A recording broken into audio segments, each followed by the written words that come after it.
Bon début de journée, c'est le vendredi 27 février. Voici à la une.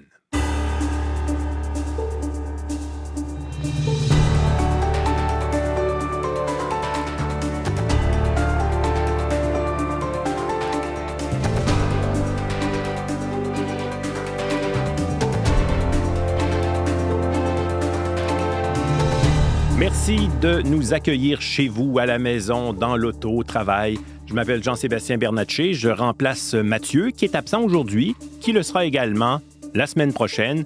Mais à mes côtés, trois bons amis. Véronique Méran, bonjour. Bonjour. Marie-Michel Bordua, bonjour à vous. Et salutations, Jean-François Paradis. Bonjour. Jean-Philippe Robillard va se joindre à nous un peu plus tard. C'est son habitude d'ailleurs, une bonne habitude. Il viendra nous parler aujourd'hui de la tireuse de Tumbler Ridge, qui aurait contourné son exclusion de ChatGPT en utilisant un autre compte sous un autre nom.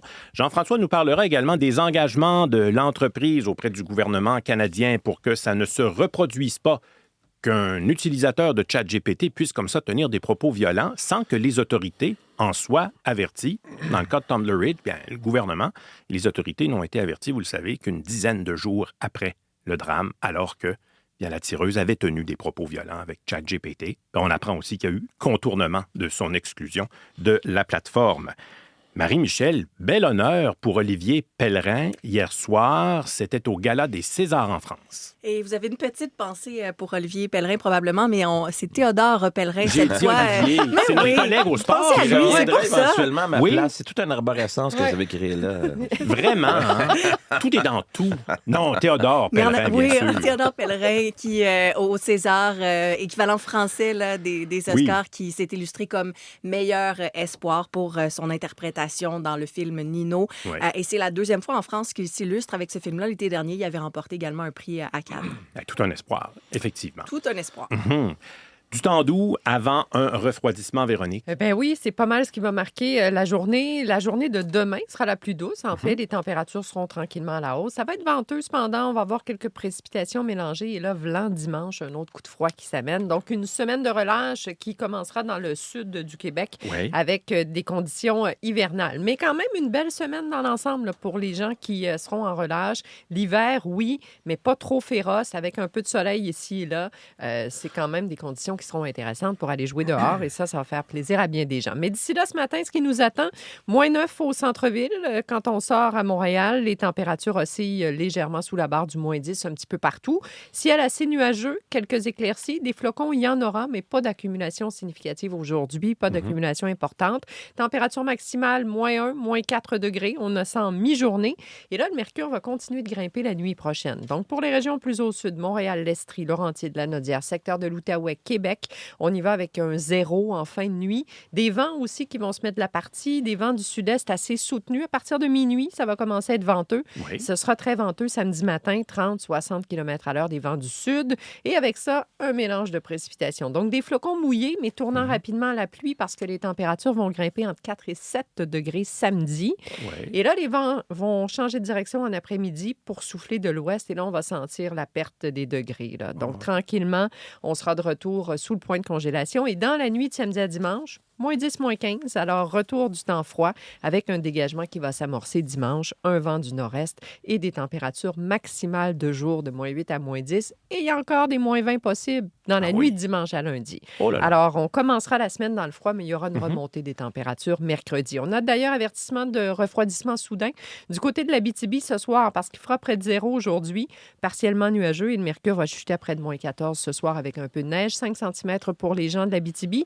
Secteur du Saguenay, du lac Saint-Jean, du Bas-Saint-Laurent, ciel en mélange soleil-nuage aujourd'hui, -4 à -5. Là aussi, les températures seront à la hausse là, pour samedi avec ce mélange de précipitations neige-pluie. Il fera 2 à 4 degrés pour tout le centre et l'est du Québec, la Gaspésie, la Côte-Nord inclusivement. Oui. C'est venteux, c'est ensoleillé aujourd'hui, -5, -7 degrés, quand même assez froid la nuit prochaine, -15, -20 et demain, 1 à 3. Alors, vous voyez que les contrastes seront bien là en fin de semaine. Nord de l'Ontario, On continue d'avoir des vents forts aujourd'hui. C'est d'ailleurs l'avertissement 50 à 80 km à l'heure, les vents cet après-midi. Les températures sont légèrement au-dessus de zéro. C'est assez nuageux. Il y a des flocons pour les secteurs de Thunder Bay, Sudbury, Toronto, Windsor. Belle journée en alternance soleil-nuage, maximum près de 6 degrés. Il fera 2 à Ottawa, mais c'est assez nuageux. Flocons essentiellement ce matin s'il y en a. Vancouver sous un ciel variable, 10, 11 degrés. Dans les prairies, on a un petit peu plus d'action. On parle d'un 15 à 30 cm de neige du côté de l'Alberta. C'est commencé depuis hier soir, donc ça va se poursuivre une bonne partie de la journée. Les accumulations les plus importantes seront dans les contreforts. Les températures sont à la baisse, moins 14 cet après-midi, moins 16, moins 17 sur le sud de la Saskatchewan et du Manitoba. Ciel variable, mais des avis de poudrerie en vigueur parce que les vents sont vraiment très forts. Il y a de la neige fraîche au sol et les températures seront à la hausse dans l'ouest à compter de dimanche, au moment où chez nous, elles seront à la baisse. Au calendrier, c'est quoi? C'est vers le 20 mars, la fin de l'hiver? Bien, c'est exactement le 20 mars, l'arrivée du printemps, Jean-Sébastien. Excellent. Alors, il faut qu'on accepte la situation Voilà. telle qu'elle est. Voilà. Merci, Bonne journée. Véronique. Jean-François, j'ai accordé un César à Olivier, notre collègue, tantôt, mais vous savez qu'hier soir, au 17h, j'ai accordé à Théodore un Oscar. Bon. Non, vous en avez donné trop de Mais là, je vais me préparer mentalement. C'est la générosité, César, oui, c'est ça. Théodore, Pellerin. C'est ça. Faut juste séparer les deux noms. Bon, voilà. Alors, nous voici au paradis maintenant. Jean-François, le Canadien s'est incliné devant les Highlanders hier dans la Ligue nationale. Oui, tout à fait. C'était le retour au jeu pour les Canadiens de Montréal après la pause olympique. Un revers de 4-3 en prolongation. Un but de Jean-Gabriel Pageau en échappé a conclu la soirée. Le Canadien menait 3-2 à moins de 2 minutes de la fin du temps régulier. Anders Lee a créé l'égalité à 6-5. Les Highlanders avaient retiré leur gardien. Ça a fonctionné. Oui, ça a fonctionné. Ça fonctionne pas tout le temps, mais là, ça a fonctionné. C'est crève-cœur et ça rappelle un mauvais souvenir olympique. Oui, effectivement. J'ai regardé le match hier. Je me disais, c'était un peu le scénario de la médaille d'or. Là, le Canadien qui perd le Canada qui avait perdu en prolongation, le Canadien qui perd en prolongation également. On va retenir de ce match surtout que les deux équipes paraissaient quand même rouillées là, après la pause olympique. Oui. Et ça a été la soirée de deux défenseurs. Noah Dobson pour le Canadien qui a marqué les 2 premiers buts de son équipe de belle façon contre son ancienne formation, les Highlanders, pour donner les devants 2-0 à Montréal. Et son vis-à-vis, retenez ce nom, la recrue Matthew Schaefer, 18 ans. Il sera certainement aux Jeux olympiques de 2030 pour représenter le Canada, qui a répliqué en fin de deuxième période avec 2 buts en moins de 1 minute. Les Highlanders ont repêché Schaefer au premier rang en 2025. Il a 41 points en 59 matchs, dont 18 buts. La plupart des observateurs lui donnent déjà le trophée Calder remis à la recrue de l'année devant Ivan Demidov. Il est dominant à ce point. Et imaginez-vous, il a eu 18 ans en septembre. Vraiment tout jeune, à peine 18 ans. Et il a été excellent hier dans le match. Pour les autres matchs dans la Ligue nationale impliquant les équipes canadiennes, les Sénateurs d'Ottawa ont perdu 2-1 contre les Red Wings. Les Maple Leafs de Toronto ont perdu 5-1 contre les Panthers de la Floride. C'était pas la soirée des équipes canadiennes. On arrive dans l'Ouest, vous allez voir, ça va aller mieux. Calgary, une victoire de 4-1 contre San Jose. Et Edmonton, une victoire de 8-1 contre les Kings de Los Angeles. 1 but, 3 passes pour Leon Draisaitl. 1 but, 1 passe pour Connor McDavid. Et puis, dans la LPHF, c'était la reprise des activités dans le circuit. Victoire de la victoire. Vous l'avez dit, ça m'évite de le dire.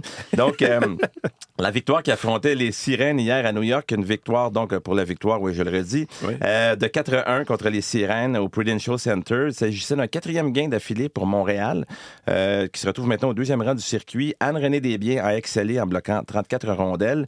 Marie-Philippe Poulain n'a pas joué. Son état de santé est évalué au jour le jour. On sait qu'elle s'était blessée durant les Jeux olympiques, ce qui nous indique qu'elle devrait revenir au jeu quand même assez tôt. Bon, au tennis, Félix Auger-Aliassime en demi-finale à Dubaï. Oui, ça se passe très bien pour lui dernièrement. On sait qu'il a remporté en février le tournoi de Montpellier. Le voilà en demi-finale à ce tournoi de Dubaï. Il a vaincu hier le Tchèque Jiří Lehecka, un des bons joueurs mondial, 6-3 et 7-6. Et aujourd'hui, ce matin, autour de 8 heures, il va affronter le Russe Danil Medvedev, ancien numéro 1 mondial. Et les deux joueurs se sont affrontés quelques fois et ça a toujours donné de très bons matchs. Bien, merci beaucoup, Jean-François. Merci beaucoup. À la semaine prochaine.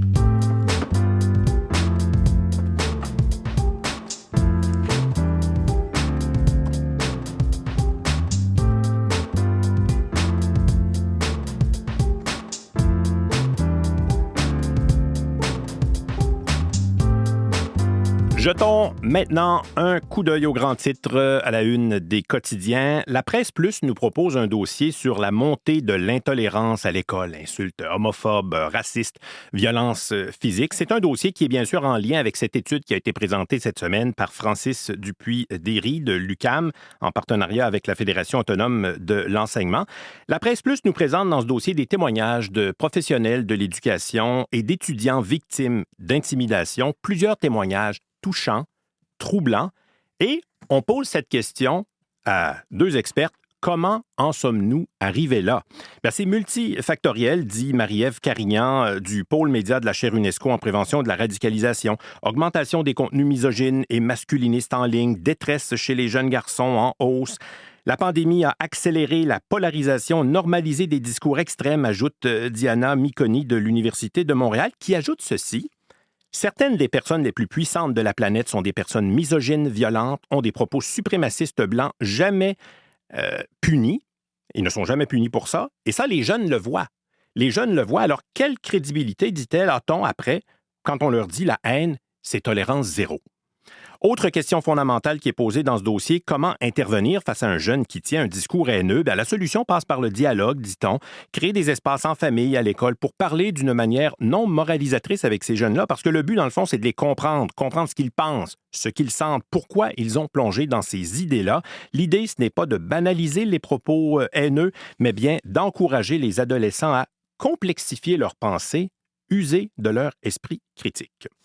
Dans le Journal de Montréal, arnaqueur sans scrupules, un homme a été filmé pendant qu'il tentait de profiter d'une aînée alitée et souffrant de démence à Montréal. Alors, c'est une Montréalaise qui explique qu'un homme est entré dans le logement de sa mère pour lui soutirer ses informations bancaires. La dame reçoit un appel téléphonique. Il y a des transactions bizarres sur votre compte, ça nous prendrait votre NIP. Ça ne prend que 20 minutes pour que l'homme en question se rende dans la chambre de la dame pour tenter de lui soutirer des informations. Mais voilà, cette dame, elle reçoit des soins à domicile et pour s'assurer qu'elle aille bien, sa fille avait placé une caméra et c'est ainsi qu'elle a pu découvrir cet arnaqueur. On donne quelques trucs, bien sûr. On rappelle ce qui a été beaucoup dit, ne jamais communiquer de renseignements personnels au téléphone, garder à l'esprit que les institutions bancaires ne demandent jamais de remettre des cartes bancaires ou de communiquer un NIP. En cas de doute, contactez directement votre institution financière ou encore la police. Dans le devoir, admissible à l'aide juridique, mais sans avocat. C'est l'histoire d'une dame qui est en instance de séparation. Donc, il y a des procédures, il y a 2 enfants, plein de problèmes ou d'enjeux à régler, notamment la garde des enfants. Elle se rend devant un bureau d'aide juridique et devant le tribunal, en fait, on lui dit « Vous êtes admissible à l'aide juridique ». Alors, elle est bien contente. Elle se rend au bureau d'aide juridique, donc après que le tribunal lui ait dit ça. Aucun avocat à l'aide juridique n'est disponible pour prendre son dossier. On lui remet une liste d'avocats à consulter. Aucun ne peut ou ne veut prendre le dossier. Une avocate a accepté le dossier, mais finalement s'est désistée après une seule représentation en cours. Là, on se demande qu'est-ce que peut faire un citoyen dans un cas comme ça. Alors, ce qu'on a répondu à la Commission des services juridiques du barreau, c'est qu'il y a un service de recommandation d'avocats. On a suggéré également d'aller voir le bureau d'aide juridique. C'est ce que la dame avait fait. Et là, on lui a remis un guide intitulé « Seul devant la cour », confectionné par la Fondation du barreau du Québec. Et elle s'est représentée toute seule. Ce n'est pas nouveau. On nous dit que c'est assez fréquent. Les avocats permanents d'aide juridique sont débordés. Il y a de moins en moins d'avocats au privé qui acceptent des mandats d'aide juridique depuis une dizaine d'années. Un réel enjeu sur lequel il faudra se pencher. Le National Post revient sur le discours de Pierre Poilievre devant le Club économique du Canada pour évoquer l'importance des relations avec les États-Unis. On insiste c'est Pierre Poilievre qui insiste sur les résultats et non sur l'indignation envers les États-Unis. Il faut maintenir nos relations avec les États-Unis plutôt que de se jeter dans les bras de la Chine. C'était l'essence de son message. Et puis à la une du Globe and Mail, et on va en parler dans un instant avec Jean-Philippe Robillard, OpenAI affirme qu'elle aurait signalé la tireuse de Tumbler Ridge en vertu de sa nouvelle politique. Mais, je vous l'ai dit un peu plus tôt, l'histoire ne s'arrête pas là.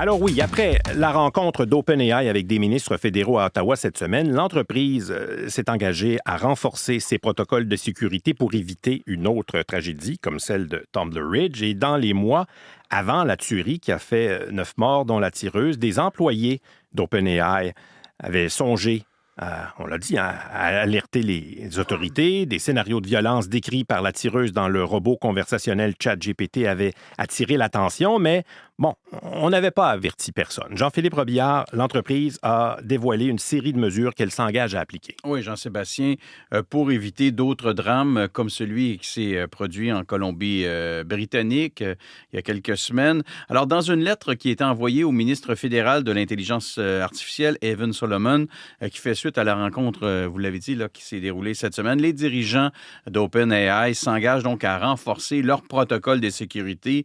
Jean-Sébastien, ils disent vouloir mieux collaborer avec Ottawa, mais également avec les gouvernements provinciaux, de même qu'avec les services policiers ici au Canada. L'entreprise veut également améliorer ses critères de signalement, la façon dont les risques imminents et crédibles sont évalués. L'entreprise veut également établir un point de contact direct avec les forces policières ici au pays. Elle veut aussi améliorer son système de détection, Jean-Sébastien, des personnes qui enfreignent là, vraiment de manière répétée ces politiques et qui tentent même, là, comme ça aurait été le cas dans ce cas-ci, de les contourner, ces règles-là. L'entreprise qui affirme que si ces mesures avaient été en place là, récemment, elle aurait été en mesure de signaler aux autorités canadiennes qu'elle avait banni le compte de la tireuse en juin dernier, en fait, l'an dernier, au mois de juin, et parce qu'elle tenait des propos, cette tireuse, cette femme-là, des propos troublants, parce qu'elle parlait de violence armée, mais l'entreprise ne l'a pas fait. Pourquoi? Parce qu'elle jugeait que la menace, elle, n'était pas imminente, là. Et le premier ministre de la Colombie-Britannique, David Eby, a réagi à cette lettre d'OpenAI. Oui, le premier ministre David Eby, donc, il estime qu'il faut faire plus, Jean-Sébastien, qu'on ne peut pas se fier qu'à la bonne volonté de ce type d'entreprise, parce que selon lui, ça ne sera pas suffisant. Il continue de croire, et il l'a répété, il l'a déjà dit, qu'il faut qu'il y ait un processus de signalement qui soit mis en place avec des seuils pour les contenus violents sur les plateformes de l'intelligence artificielle pour justement éviter d'autres tragédies comme sa province a connu. On l'écoute. On l'a traduit. Est-ce que l'IA a aidé cette personne à planifier la fusillade à l'école? Est-ce que la compagnie a vu les transcriptions et a décidé de ne pas les rapporter? Une fois l'enquête de la police terminée et toutes les poursuites réglées, nous nous engageons à mener une enquête publique pour fournir des réponses aux Britanno-Colombiens.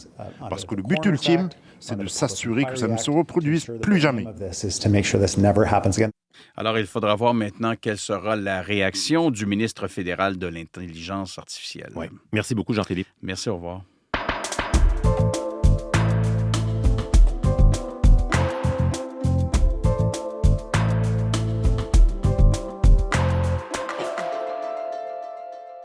Et le César du meilleur espoir masculin est attribué à Théodore Pellerin dans Nino.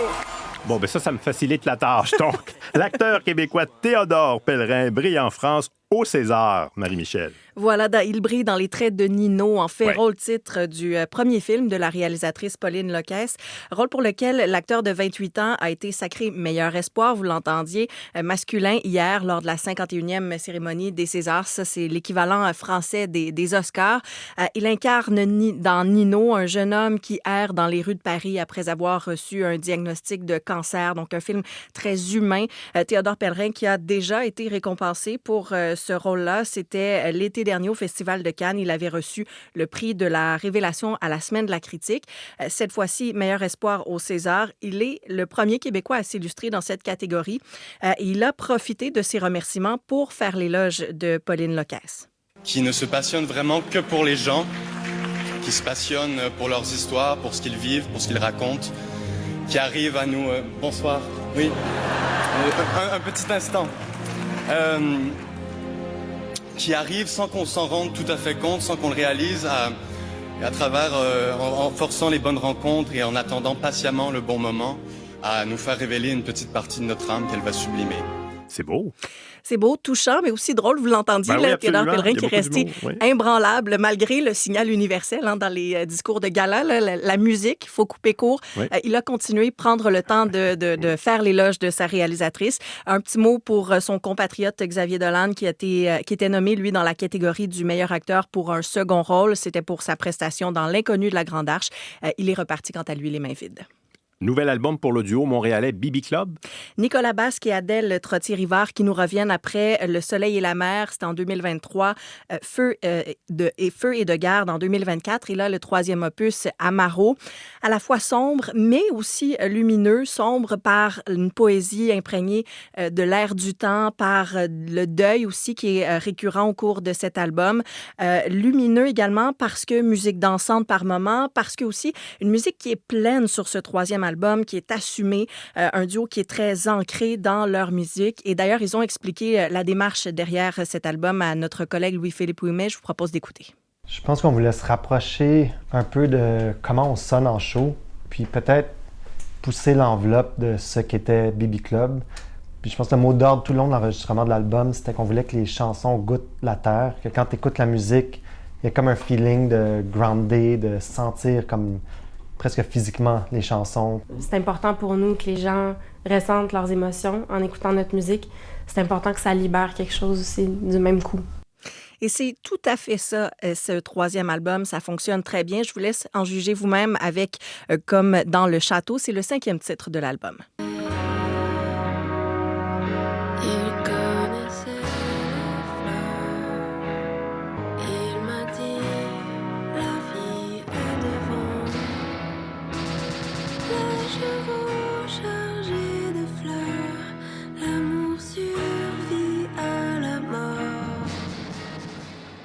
Et je le disais, d'autres pièces un peu plus dansantes également. Oui. Si vous voulez aller vous déhancher au son de Bibi Club, découvrir ces nouvelles chansons, le duo sera à Val-David et Québec les 13 et 14 mars.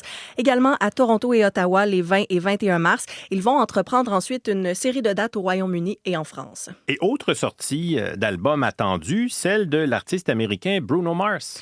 The Romantic, très attendu. Il n'avait pas sorti de matériel en solo depuis 10 ans. Oh.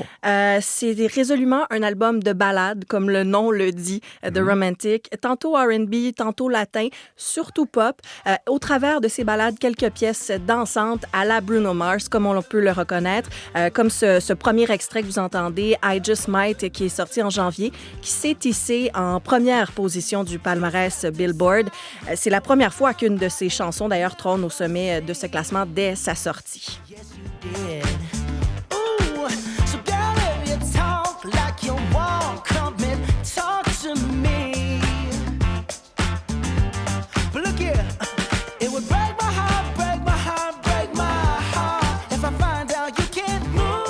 I Just Might. I Just Might, oui, et Bruno Mars qui sera de passage à Toronto dans le cadre du Romantic Tour. Ce sera les 23, 24, 27, 28, 30 mai au stade Rogers. Il faudra patienter ensuite quelques mois pour le revoir au Canada. Ce sera 4 soirs à Vancouver en octobre.